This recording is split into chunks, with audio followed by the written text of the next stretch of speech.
So, we've got a little bit of a project that I wasn't planning or intending to do initially, but with me contacting a couple of distributors of gas block and not being able to get information, I can't get them to get back a hold of me about their set screw placement in their gas blocks to align with the current dimples on the barrel. It's got me a little frustrated to the point to where I was digging around. I'm like, well, why don't I use an A2 front sight and cut off the A-frame, this whole top part up here, and drill this barrel out and for taper pins. The advantages of that being is that these taper pins, they just don't come out ever. So once it's installed, you don't ever have to worry about it coming out under, high cycles of fire. It's more rugged, more durable, and honestly, I like the nostalgic look of this.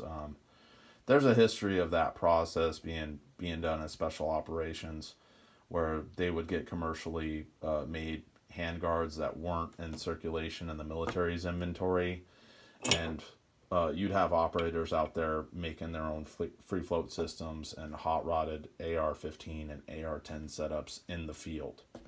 So literally you would see there's pictures of guys out there that have these on their barrels, and they just put it under took a die grinder with a cutting wheel and just chopped that off and installed a free float handguard on there, and they were out using this stuff, which is kind of cool.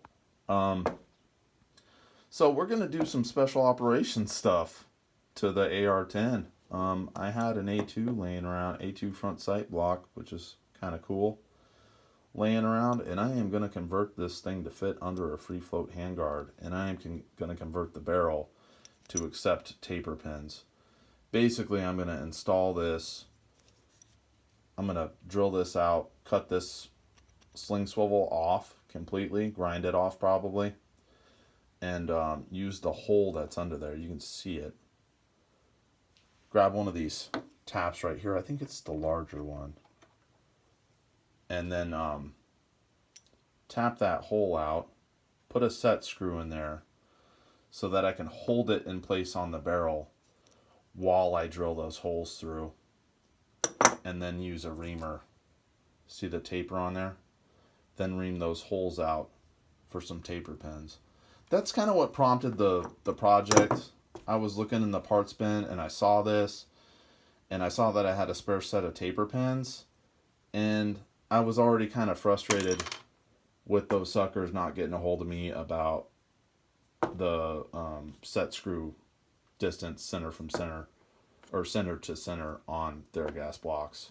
And I'm like, I'll just do it myself, so the product is going to be better. Once those taper pins are in there, they simply do not ever come out until you want them to come out. Basically, it's going to be on there for the life of the rifle, and you will never have to worry about it. The same thing cannot be said for the set screws.